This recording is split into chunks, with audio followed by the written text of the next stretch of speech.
Hello, everyone. I think we'll go ahead and get started as people continue to join. Welcome, and thank you for joining us today for day 4 of our week-long student-run conference, Study Tips for the New Year and Beyond. Before we get started, we have just a few reminders. First off, we'd like to record this presentation, so if for any reason you're concerned with or object to being a participant in a recorded webinar, please send Liz a message right now before we get underway. Next, as this conference is organized by student volunteers and presented through Launch School community, we will be following Launch School's Code of Conduct. If you have any specific questions about the Code of Conduct, feel free to message myself or Liz directly. At the end of the presentation, we'll have a brief time for questions and answers. To facilitate this, we'll be using the Q&A feature at the bottom of your screen to manage all the questions you might have today. Sorry about that. If you do have a question, please post it in the Q&A area and not in the chat. This will help us keep track of the questions and help ensure your question will be answered.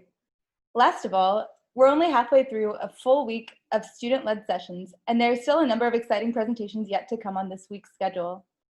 Tomorrow at 10 a.m. Eastern Standard Time, Jesse will be presenting Journey to Mastery in Programming Fundamentals, Principles and Practices. Then Friday, January 8th at 3 p.m. Eastern Standard Time, Jose will be giving a lightning talk, Dangerous Intuitions, 3 Common Intuitions That Make Learning Harder, and What You Should Do Instead. After that, Liz will be hosting a study reflection stand-up, which will be directly after Jose's talk. On Saturday, January 9 at 2 p.m. Eastern Standard Time, Julius will be giving a presentation entitled Building Tacit Knowledge in Software Development. And then Sunday, January 10 at 2 p.m. Eastern Standard Time, Callie will be presenting How to Practice Problem Solving Alone and with Others. To find out any more about these sessions or to RSVP, visit the social network channel on Slack. And with that, I'll turn it over to Iuliu.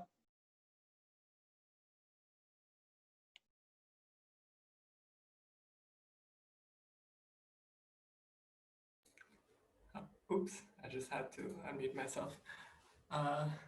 Thank you, Janae, for the intro. Hello.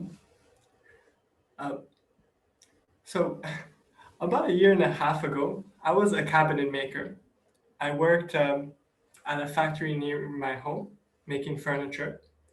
And I started learning web development. What I had in mind was to make some money on the side selling websites.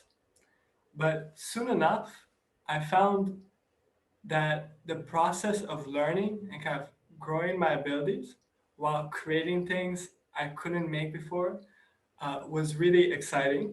So I chose to quit my job and start learning full-time to become a freelance web developer.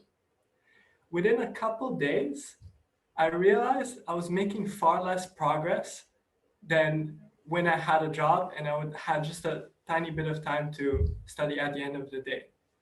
I wonder how could that be? I have all this extra time and yet I'm making less progress. I'm learning less each day. Well, when I had a job, there was a structure to my day. I would get up, go to work, come back in the early evening, do a few things and get started with studying. So there was this steady rhythm that kept me making progress every day. And there was also another factor.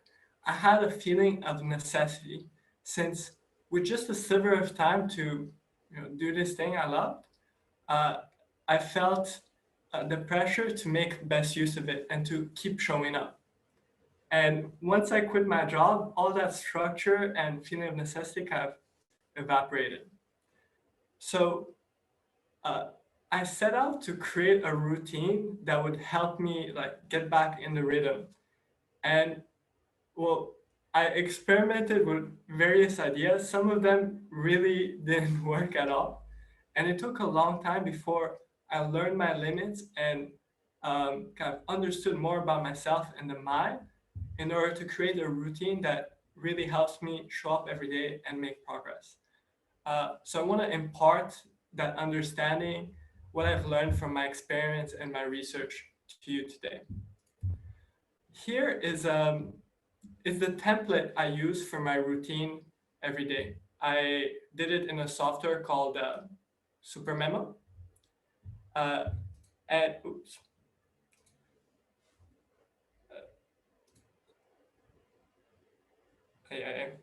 uh, the Zoom video controls were bugging out. Excuse me. I'll just get my notes out again.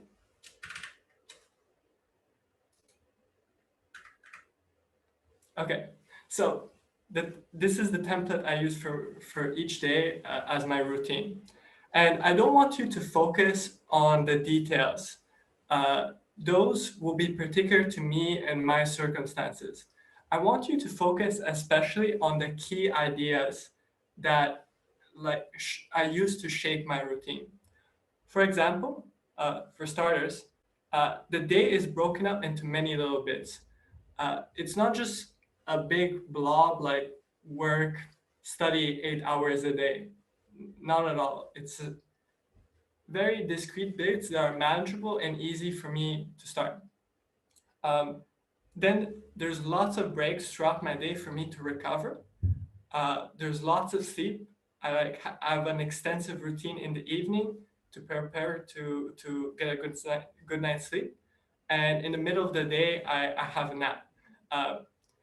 Also, there's dedicated time for me to kind of look back and appreciate the progress I made in the first half of the day and at the end of the day.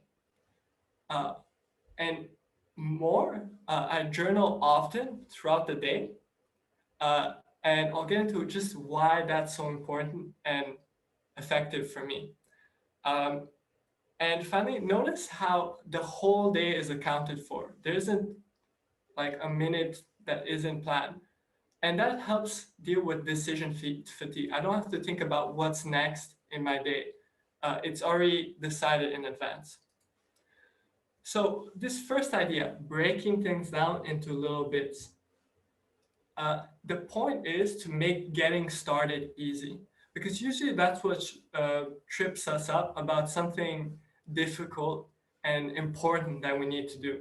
Like, let's say preparing for this presentation, I found it relatively difficult to get started. So I use this technique to get started with the preparations again and again. And what is this process? Well, first, I'll clarify and commit to a specific outcome, like uh, like uh, mm, write out an outline for the presentation. Like when I got started, that was the first thing. So what I'll do is, on a pen, like on a piece of paper, I'll write it down. But here I'll show you on the board. I'll write down intent, 2 dots, like this. And I hope you can see that well. And then a big checkbox. And then I'll just write, what's this one outcome I want to create with this the session I'll start just after. And so I'll write like brainstorm outline.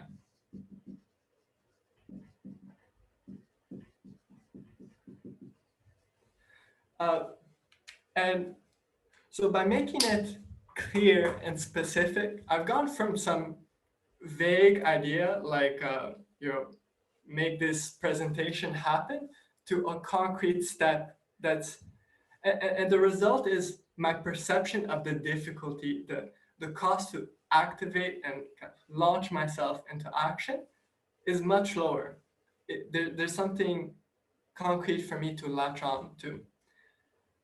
But in case I still feel like I resist getting started, I'll make the first step tinier. Like, let's say I don't even want to brainstorm an outline. I'll be like, okay, then brainstorm just like like a one sentence description. A very tiny step. And the point is to get me started. Like, stop hesitating, cut that hesitation short, and get started. And so once I've clarified, I'll also write it down, and then I'll start my time box. And just like a caveat here, the time box means that this is the time dedicated to this, and I don't have any other distractions. I'm just focused on this one thing, and kind of other options are removed from my environment, like my browser tabs. This is the only thing that I'm doing in that time. Uh, and so the point of making getting started easy is that at the beginning of the day, I start, and then I start gathering little wins already. And I'm building momentum. And with that, I'm building consistency in my routine. Now, what happens after this session is over? It's time for a break. And so the break is about it's it, the purpose is to help me learn more effectively while also having more energy remaining at the end of the day, for me to be present with my family, do activities that I like. Because when you take breaks throughout the day, not only are you giving your mind like time to go in a diffuse mode and think about the problems you're working on or what you're learning, but also you're giving your body and your mind the space to disconnect and recover at the same time. So it's like you get two for one. So I want to break down my process for taking my break that I use to get the most out of it. And it starts when the bell rings. I turn it off and I'll take a few deep breaths. And on the exhale, I'll just try to release the tension from my body, from my mind. And I'll do that just 2, 3 breaths. And the point is to get me in the mood, in the tone for this following part. I'm taking a step back from the work. Um, Once I've done that, I'll take the time to really point out and acknowledge whatever little steps I took forward. Uh, and once, so let's say I didn't brainstorm the outline, but I did it partially. Then I'll write like a subject box and really like write down. This is the progress I made this session, so I can see it. I like did partially whatever part of the presentation outline, and once I write it down, I'll cross off the checkbox, uh, strike through the text, and take the time to really appreciate, like, be like, yeah, I did it. I took that step before, like, because without this effort, often we can tend to focus on kind of the gap between what we would have liked to, or like our ideal, and what happened, and that can be demotivating. Like, focus all like I didn't do the whole outline this session, I only did part of it, that sucks. But th- of course that doesn't help you be motivated to continue. uh, while if I just focus that before this session, I hadn't, I didn't have anything, and now I took a few steps and I have part of the outline brainstorm, then that's awesome. I need to feel the joy uh, for that. And and with that, I'm creating a feedback loop from I start the session, I've set my intention, I create this expectation that I'm gonna do something, and then once the session is done, I take the time to like appreciate, get that joy of the result I had, and I can strengthen that feedback loop to not let my progress be or my motivation be like up to the muses, but it's something I try to bring uh, in these little sessions. Um, so once I did that, these first two steps might take, a minute, 30 seconds. Maybe if I like do a whole happy dance, I'm really happy with uh, like my progress. I'm dancing like pump it up. Um, then it might take longer. Uh, so after that, my next priority is to just get up and move. And this can be anything. I like to go for walks or like go upstairs, like run upstairs, like hug my mom, and like chat with her. Or something I also like is jumping jacks. The thing about jumping jacks, the activation energy to start is really low. Like it's really easy to start a jumping jack. And so once you get started, then it's easier to, I don't know, do a few burpees, swing a kettlebell, whatever you have laying around to move. Um, but just having these micro movements throughout the day helps you not only get some exercise, which is really healthy and like good for your mental health as well. Uh, it also helps you elevate your energy so that you can come back and feel refreshed when you're at your desk. So just micro movements really make it fun. Do what you can imagine. Um, and so once I check that step off, I focus on releasing tension. So this is more about being still. I might sit down on like a little meditation mat I have, or I'll just be standing up. Let's say I went for a walk outside. I might like face the sun and close my eyes. And again, breathe in. And on the exhale, try to relax the tension in my body. And I'll sit there and particularly I enjoy mindfulness of breathing kind of meditation while I do this. So I'll just be aware of the breath coming uh, in and out of my nostrils, and I'll try to keep my attention there without thinking about what's next or what I did before, uh, in order to really disconnect from the work and have the time to recover mentally from it. And usually when I do that, there'll be a feeling in my body. If I did something hard, something mentally demanding, then usually I'll have a sinking feeling. Maybe it'll be slight, maybe it'll be pretty deep. It's like my energy is like sinking into a whirlpool. That'll be how my body feels. So in that case, I'll just wait and be present there, like with the mindfulness of breathing, until kind of my energy flips direction. Uh, and I'm starting to feel like I've got the vitality again to get started and be on my A game. So once I feel that way, I know I'm ready. So my break will take anywhere between like a couple minutes to 20, 25 minutes. And if I feel I really need to regain my energy, it might be much longer.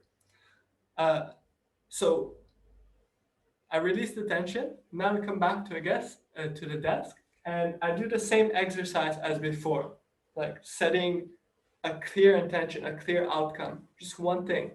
When you're focused on one thing and your mind isn't being pulled in like uh, different directions, then again, easier to get started, easier to stay focused. And I'll add a little spin to this is when I do the outcome, this is an idea from Brendan Burchard's High Performance Habits book. And that's kind of embodying the feeling I want to bring to this activity I'll start. Like, let's say if I'm practicing uh, exercises in Ruby and I want to improve my problem solving skill, what kind of energy, what kind of feeling do I want to bring to the table when I do that? Usually for me, uh, you know, this is like personal to me, but I admire a certain character in a Japanese anime that I watch who, like, to his craft, he brings like gratitude. He would train like relentlessly with this feeling of gratitude for his craft. And so I'll tend to focus on those kinds of ideas, but it's another layer of intention to add to your activities, how you feel at the end of it. And again, there's this expectation result loop where I create this expectation, or like if I'll practice like and get better at problem solving with Ruby, then I'll just feel satisfied at the end of that session. I'll feel satisfied with those steps I took forward. and then I actually do it, and then I take the time to appreciate it. So I keep growing that sense of motivation and ability to get started. Uh, Now, I want to talk about the wider context. Now we've talked in the last two slides, I talked about kind of the building block of the day, the focus session followed by the break. And when you add them together, what is the wider context?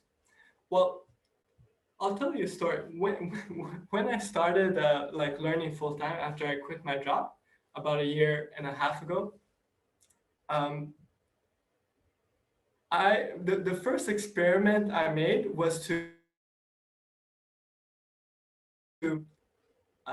try to work, or no, I committed to working 8 hours a day every day of the week for 8 weeks. And I committed through like an app that lets you make bets. And I had a referee who would check a spreadsheet I kept of when I worked in order to verify that I worked 8 hours a week. And I would lose like, I forget the amount, something like $100 if I missed even a day of working 8 hours a week. So I really committed to that. Like I came like from working at a factory, and I had the sense that, okay, if I just increase the amount of hours that I work, then I'll be more productive and I'll be making more progress with this, you know, really important thing. Like I had to become a freelance web developer and start making money. Um, and what happened, the result of that experiment is that by focusing that much on time, I I made some bad trade-offs.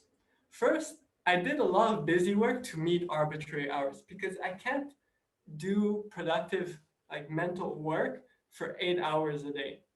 Uh, like it just doesn't happen that I can sustain that intensity. So I'll just slide into an easier and easier zone where I have the semblance of activity, but I'm not necessarily learning or doing important things that kind of move the needle. And with that kind of busy work, rest and recovery is neglected. I'll kind of gradually become chronically fatigued and you know just unable to feel like completely healthy and do the work well. And the end result was physical and mental burnout. Maybe like burnout is a little too intense. At the end of the 8 week, I was done. I just never wanted to work 8 hours a week like that again, 8 hours a day again.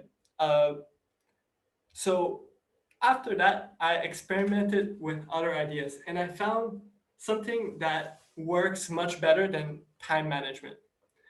Uh, and that is focusing on energy and how to use my energy to make the most progress.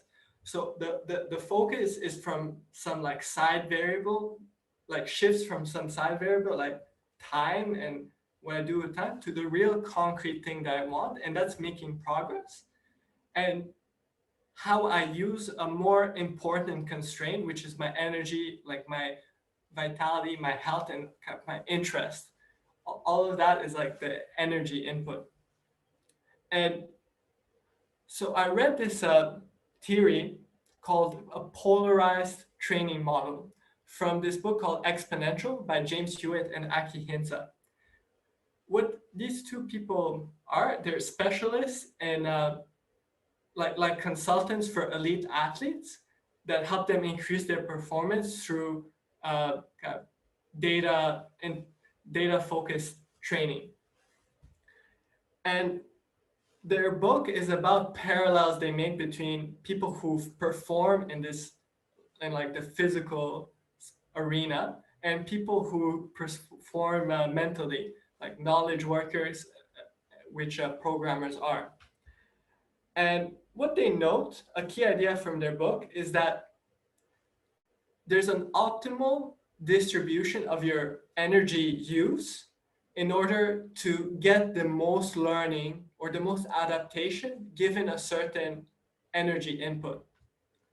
And that is their polarized training model. So here in the high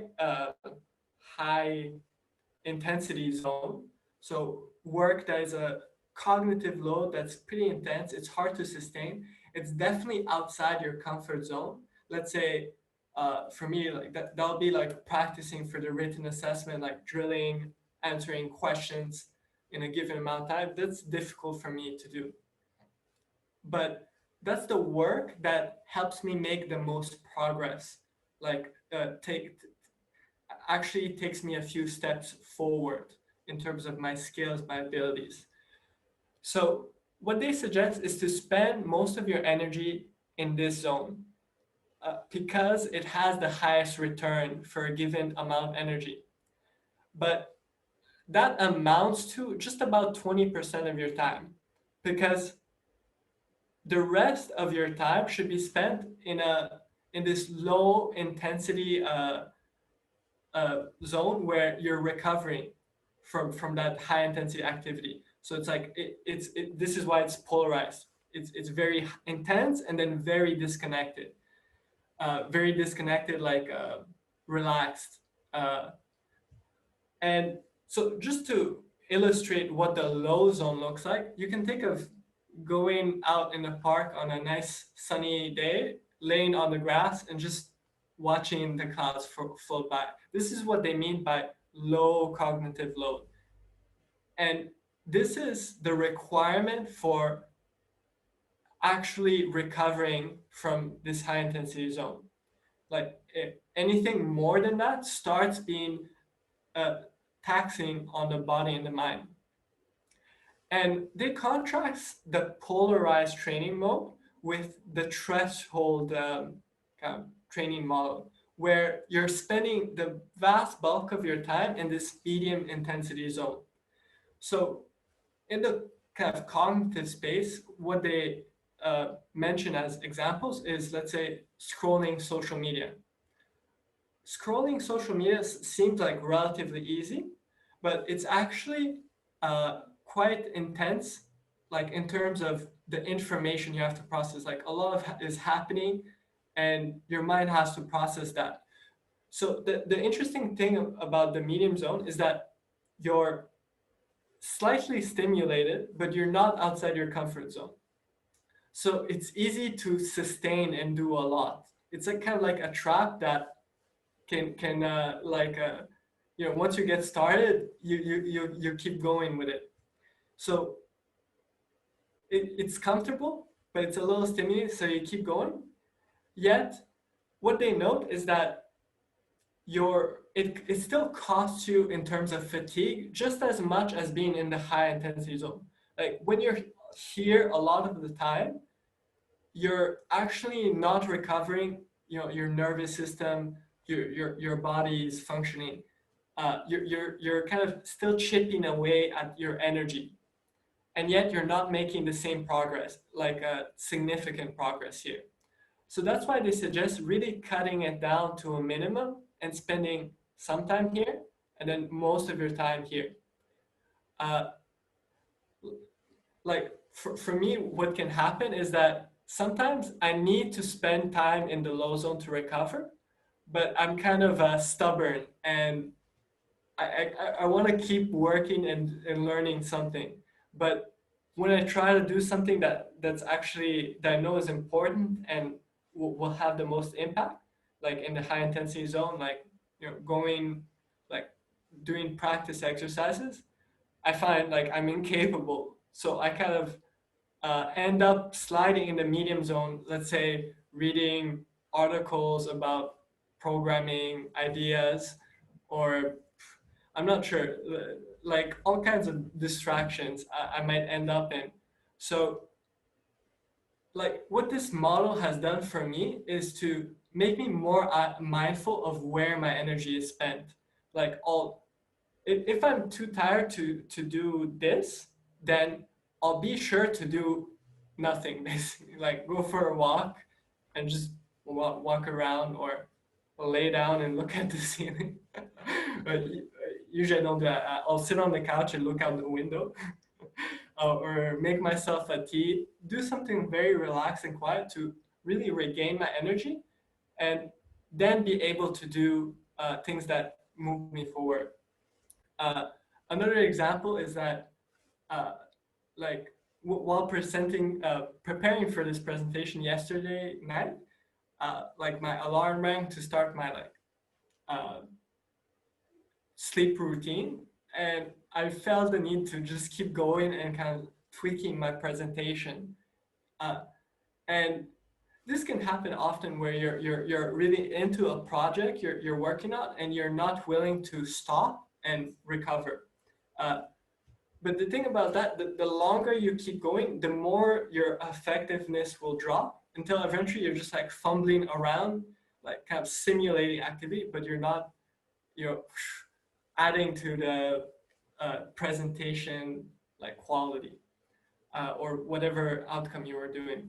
So be mindful of this medium zone, how you can slide into it if you try to stay here too long.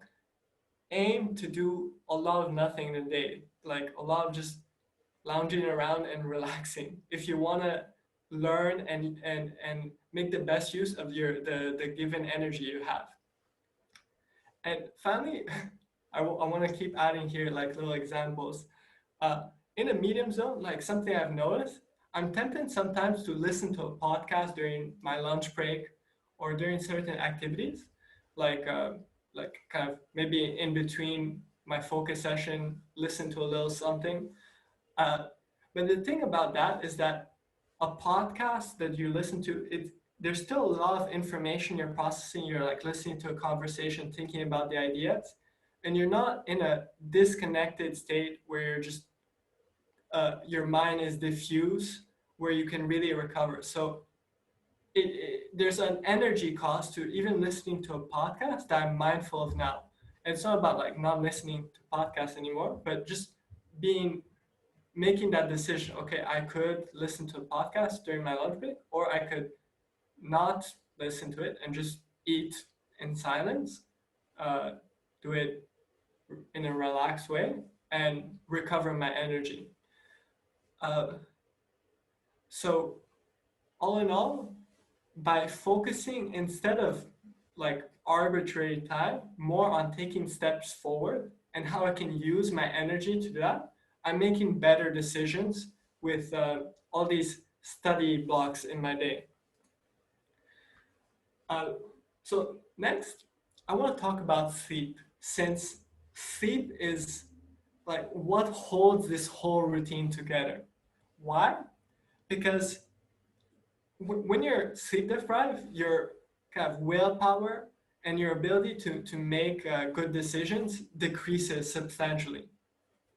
And I might not, I might be tempted to kind of then get distracted from my work, from my studying, and kind of slide into another loop.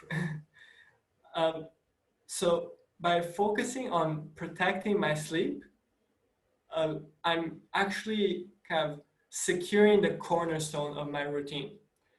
But what's interesting to know is that like people, uh, when you're sleep deprived, you can feel normal, even if you're chronically so. It can feel like this is just the way it is, and yet your effectiveness is dramatically decreased. Like learning, sleep is important for consolidating memories.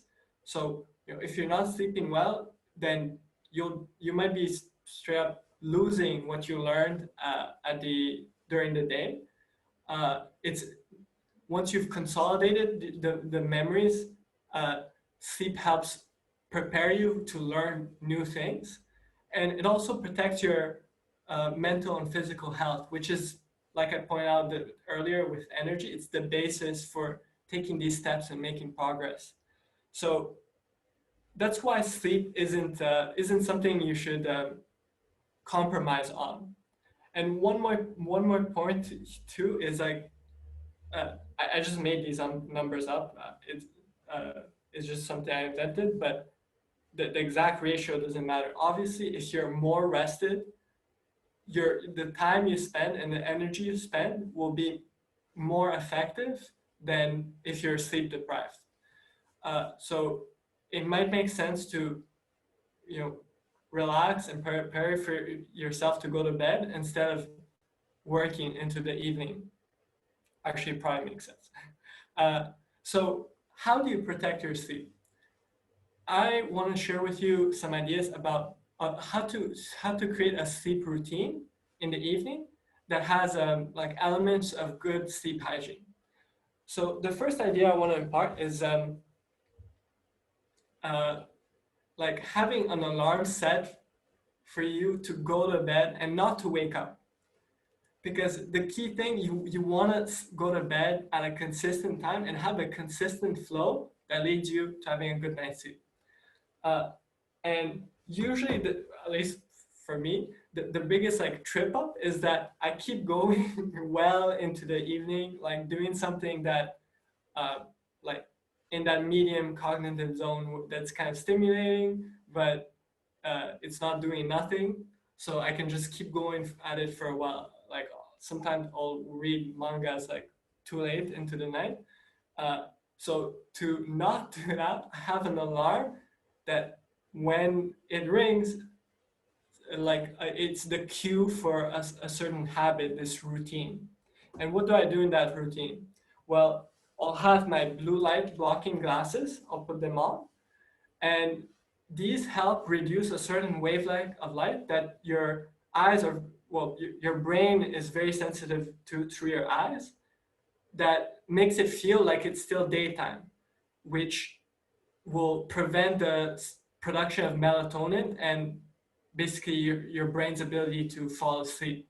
So by protecting your eyes from blue light, you're making a big step towards you know, keeping your circadian rhythm stable and falling asleep. Another element is like actually just dimming the lights everywhere in your house. Like I have a towel I put on my lamp. I close the big light and I just keep a very dim light in my room until later in my routine I turn it off. I put on my blackout curtains and my room is perfectly dark. That's a part of getting good sleep is the quality of your sleep. And the less light there is, generally speaking, the better your sleep quality. Another important element is keeping a cool temperature in your room. Uh, Dr. Matthew Walker, in his book Why You Sleep, he's a sleep expert. He talks about how temperature is just as critical a signal to your biology that's time to go to bed as light. Because in the past, like our ancestors, when the sun started, uh, like when it was dusk, the temperature dropped, and that was a signal for them like to get ready, to get sleepy, and go to bed. So keeping the temperature cool can have a significant impact on uh, falling asleep and having quality sleep. So let's say it's actually a really hot summer month and you don't have air conditioning. Uh, uh, like there are lots of things you can do, but an easy way is to take a warm shower. And why warm shower? Because when you take the warm shower and you come out, your kind of peripheral veins are dilated because of the heat, and your body temperature will drop rapidly when you come out of the shower. And that can help you fall asleep quicker.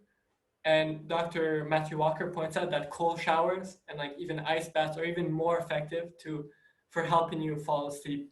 Uh, and I take a cold shower like before my nap, before I sleep, just because it helps me relax so much.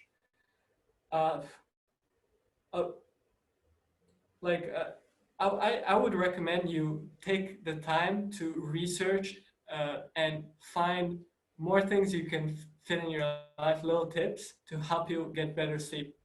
I think it's really the cornerstone of your life and your health. So now I want to add an interesting idea. Earlier, I pointed out that I journal often throughout my day, particularly uh, in the transition periods between like, waking and sleeping. And so why is that? Why do I say this is so important to me? How is it helping me with my study?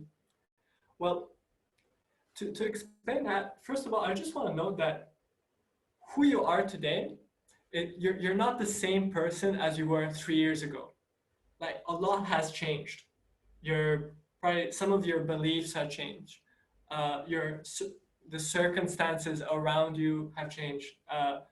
Your you have like different habits or uh, you there's certain things you did before that you wouldn't do anymore. You see those as errors, and there's certain things that are really important to you now that weren't before. You've learned a lot probably. uh, so you're not the same person you were 3 years ago.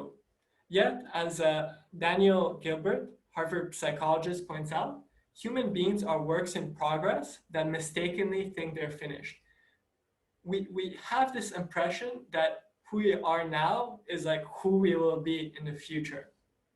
Uh, in fact, if you overweight the importance of who you are now and who you were in the past, that creates a fixed mindset because well, who you are now is who you'll be next.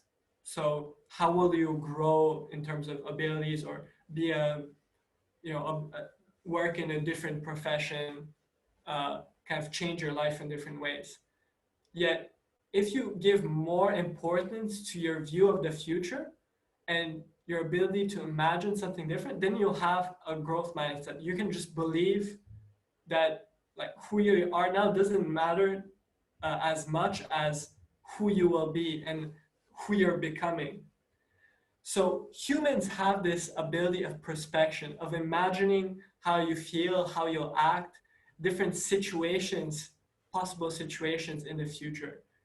And what's interesting is that actually our view of the future shapes our present behavior.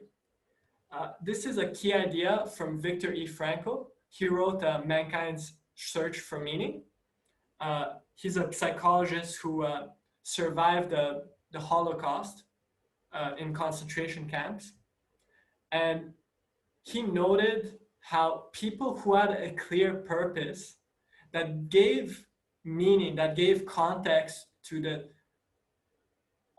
suffering, the situation they were in, were able to keep going with within that extreme difficulty.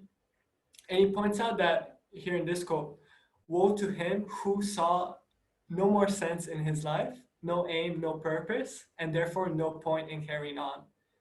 Without that wider context, the clear purpose, your present has no more meaning.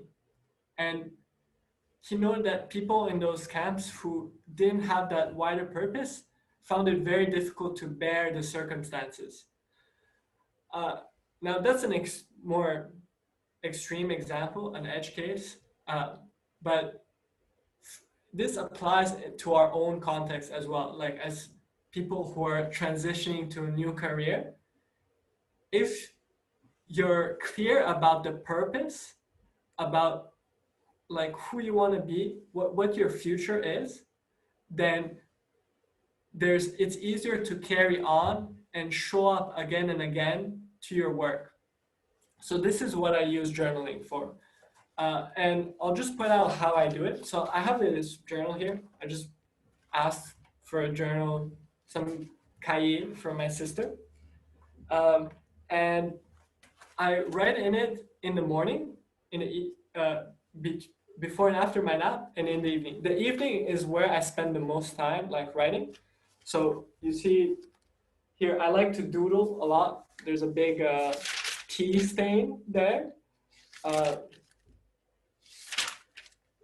So I like my notes to be very, very messy. Whenever I try to make things like neater, it just devolves into chaos naturally. And what do I do? I want to give an example. So the kinds of things I'll do is like write out. I want to be a software engineer. Like just write that down and then take the time to kind of imagine what it's like to be in that role.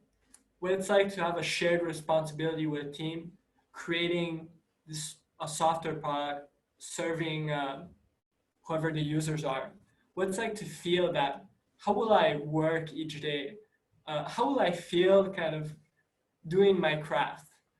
I'll go down into the details and especially how I feel because I kind of want to sink it in my bones that this is what I want. This is the future I commit to. I'm committed to creating this outcome. And the point is that over time, this kind of sinks down into my subconscious and there, like, it makes it necessary for me to act a certain way. I know that if I do certain actions that move me towards that, then that outcome will be created. But if I don't, then, it'll suck. So by thinking about how that person feel, how they work, uh, what their skill is, and understand that they're a different person than I am now, then uh, like what I do in the present matters. It shapes my present behavior, and that's how I use journaling. I write down, like, let's say before my nap, like I just remind myself of my intention. Like I want to become a software engineer. I want to develop these particular skills. And so when I wake up from my nap, I'll be working on, practicing testing, practicing problem solving, and getting really good at that. It's about keeping me on track. Um, so other prompts I might have is think about what kind of things they're committed to, like this future me that I want to become. Uh, they probably will say no to some things that I say yes to now. They'll be in a different, like their default behavior will be different than now. Let me take these glasses off. So well, that's a prompt. Another prompt I might ask and just write about. Also, like what advice would they give to me now?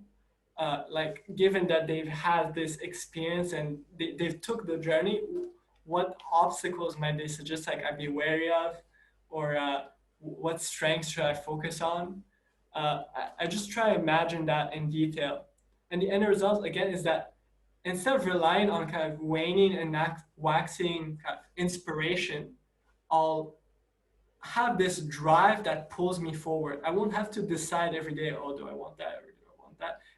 The future is already set in my mind and I'm working towards it uh, consistently in those steps.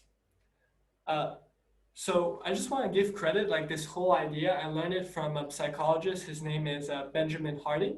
I'll have them in the references in my slides if you want to Google him. He has a course about this if you're interested in learning more. But my advice to you is to kind of experiment. I've experimented with journaling a lot, and it took me a while before I found something that I found very helpful and I stuck to. So to put it all together, what are the key advantages of a routine? Well, one of the key advantages is flexibility. Perfect circumstances to kind of get started never happen. There's never a situation where everything goes right, or at least it's very rare. Like recently, I woke up, I had kind of nasty diarrhea, and my energy just was flushed down the toilet. It was difficult for me to start my day and keep studying. So I probably on that day I ended up starting later my routine, but because the flow of the day is already set, like I know I'll prepare a little, I journal, and then I have one focus session. Even though like the times don't line up exactly, that doesn't matter. The point is I get started and I get into this momentum, this rhythm of session break, session break. So even if perfect circumstances are there, you can still make progress every day. That's one key advantage. Another is that since things are decided for me, I I don't have to consume my willpower constantly to make decisions. So that idea is like I'm not decision fatigued by all these choices I need to make. A lot of it is I abstracted away from me, and the only choice I need to focus on is getting started. In fact, I just get started while thinking about at some point, like brushing your teeth. You don't hesitate and deliberate. Should I brush my teeth? Should I not? Like every morning, you just snap and you do it automatically. And that's what I'm going for. I want to make getting into this rhythm automatic so that uh, my willpower can be saved up just for learning, making progress with a project, and so on. And what's interesting to know, you can think of this like a machine that runs, and then there might be some mistake, some error that happens, and then it's not executing correctly. Like, and when that happens, I find often it's because I started making decisions. Like I started thinking, what should I do? Should I do this or that? And I end up choosing something like on my whims, and I'll be distracted, maybe reading mangas, watching history videos, uh, and, and that's fine if you choose that. But generally, I don't want to choose that. I don't want that to happen. So I try and make it so there's not a situation where I start thinking like, what should I do? Should I just lay down and chill on my phone, or do I get started again? I don't want that thought to cross my mind. Everything has to be decided in advance, so I don't have to use my willpower to make the right decision there, where often my willpower will fail. And so sometimes your willpower fails. And what's interesting is by having a routine that's flexible, you can still get started easily again at any point. Like maybe I get distracted in the morning, I don't have a great morning, I make just a little progress. I'll still take the time to celebrate it, and then I'll have my breakfast. Before my nap, I'll journal.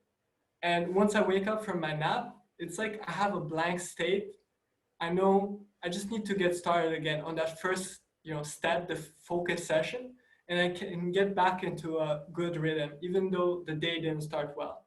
And likewise, in the evening, like if I sleep well, I know the next day can be good again. So there's kind of catch rescue mechanism. Like the exception is raised, like in a program, and the sleep catches it so I can get started again. Or even just the focus sessions where the steps are so easy. Like I know I write my intent, I start. It makes it easy for me to enter back when things have gone off the rails.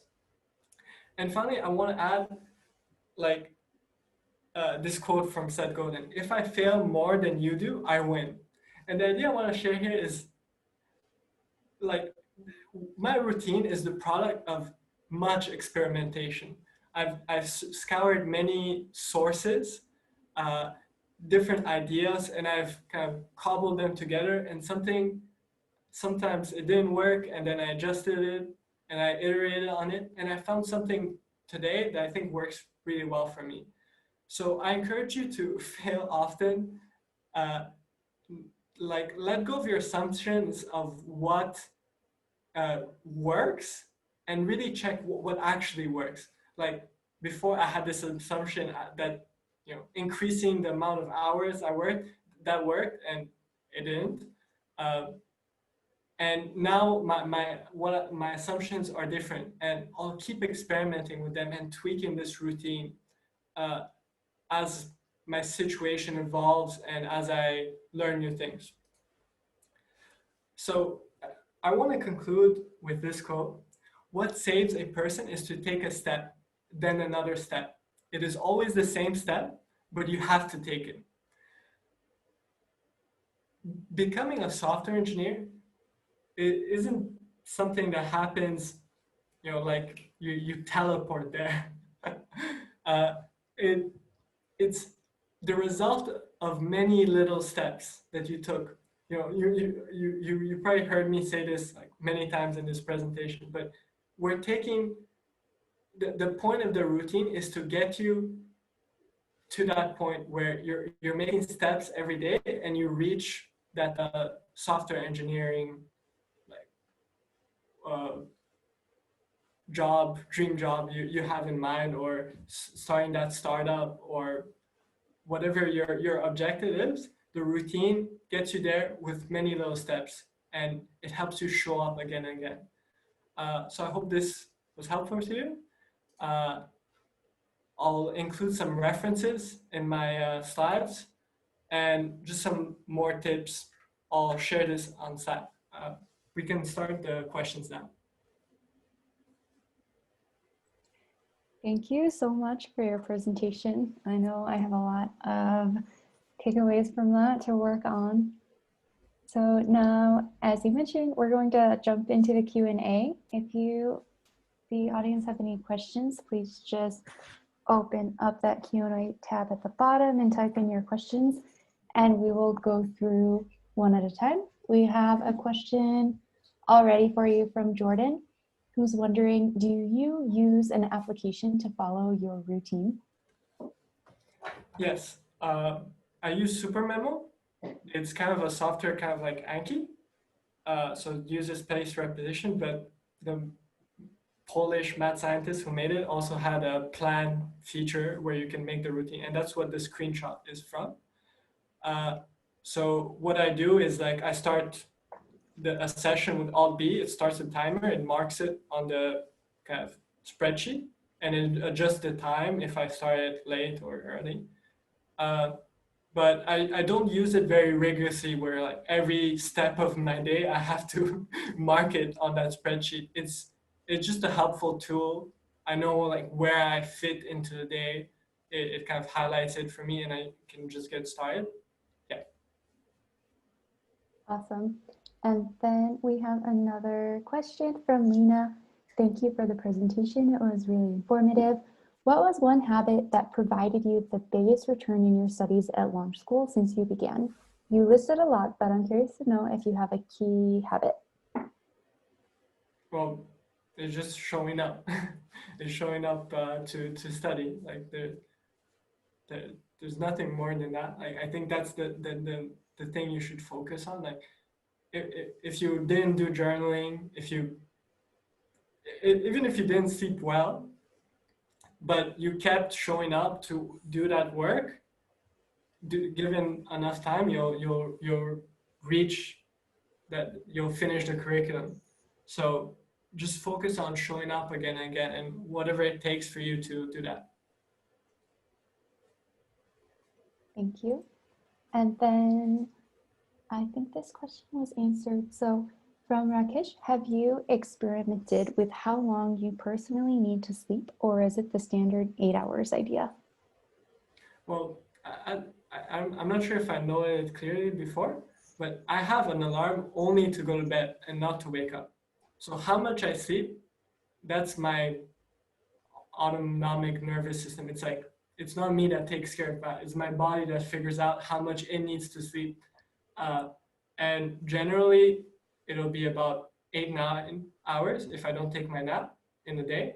And if I take my nap, which is about an hour, then it'll be about 8 hours. Cool. And then can you just repeat the name of the tool that you use for your scheduling and timing and whatnot? SuperMemo. Okay, great. I'll type that into answer here too. And then another question, how many hours per day do you study?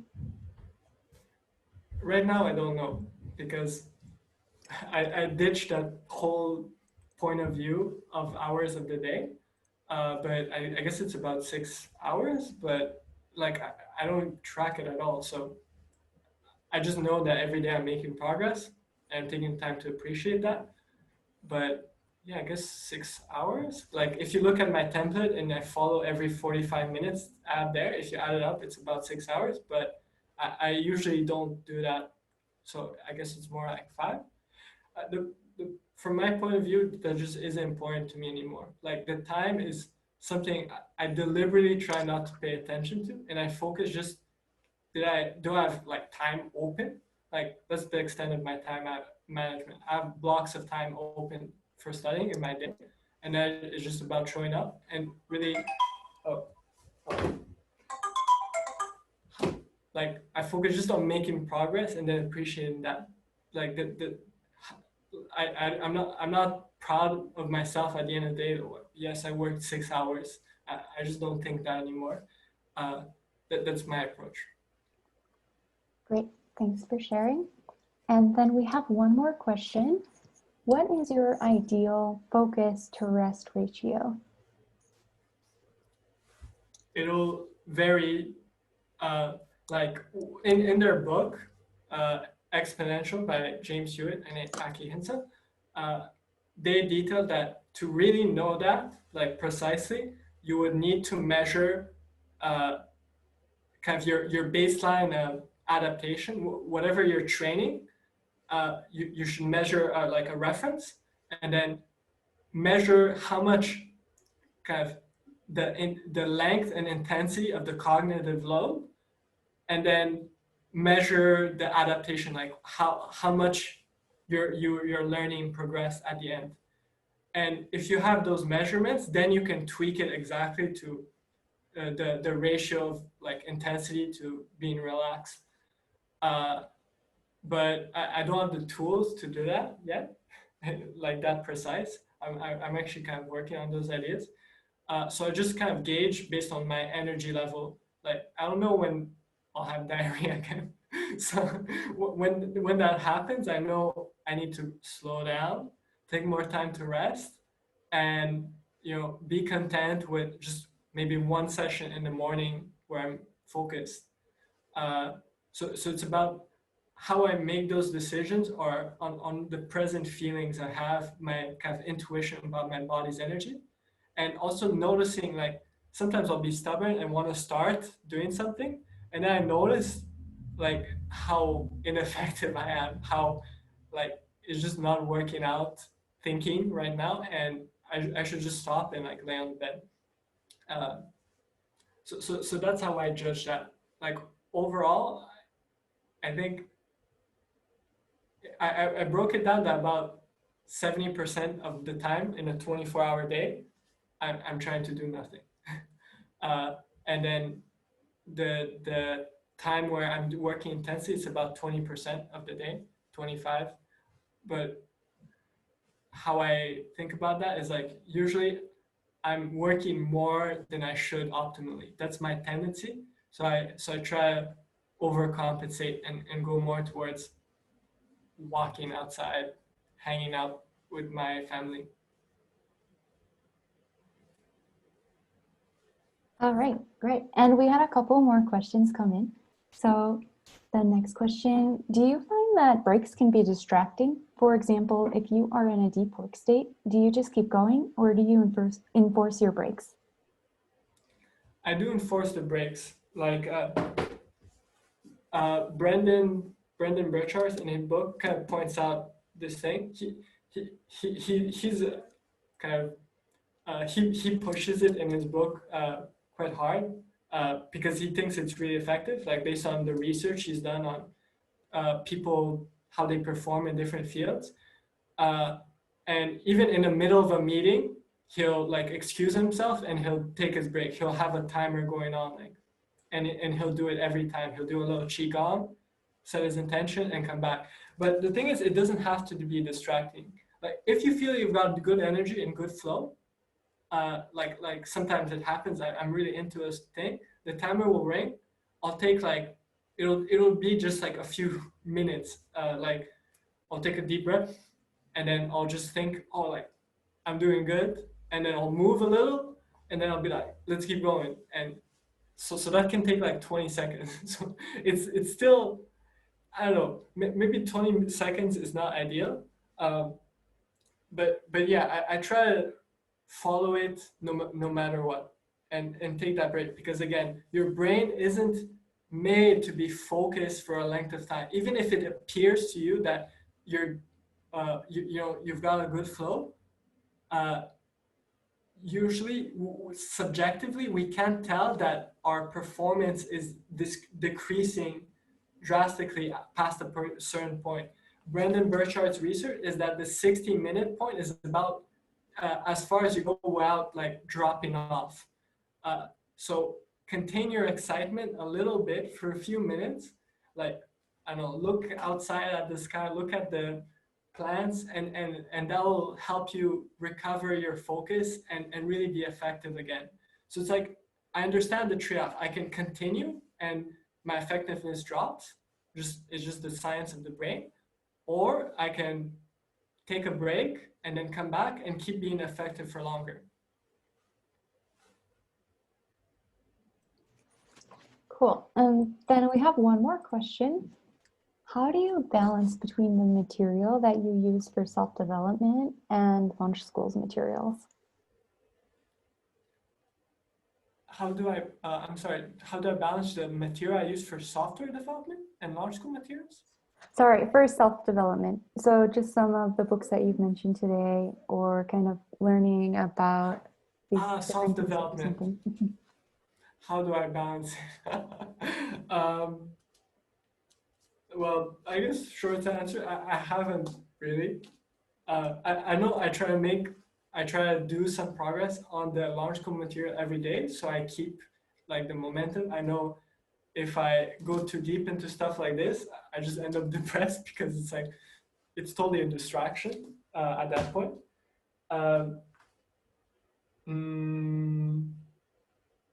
Yeah, it's something I think about.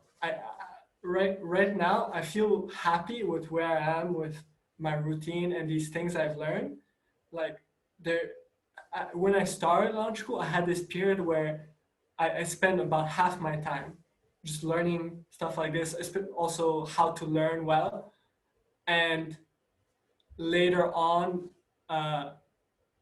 like I felt more confident in what I learned and what I applied in my life, such that I felt the low hanging fruit were gone already. So now all that was left was to, take it and just run it, this routine I made. So now I'm focusing a lot more just on launch school.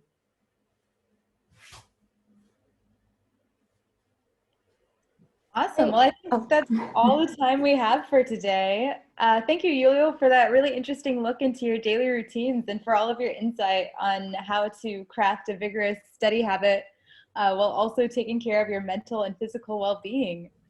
We'd also like to thank everyone who's contributed by presenting, organizing, moderating, or participating.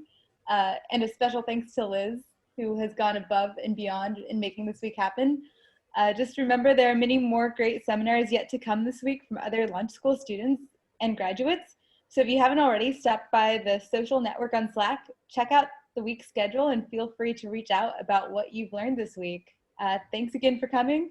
Have a great rest of the day. Bye, everyone.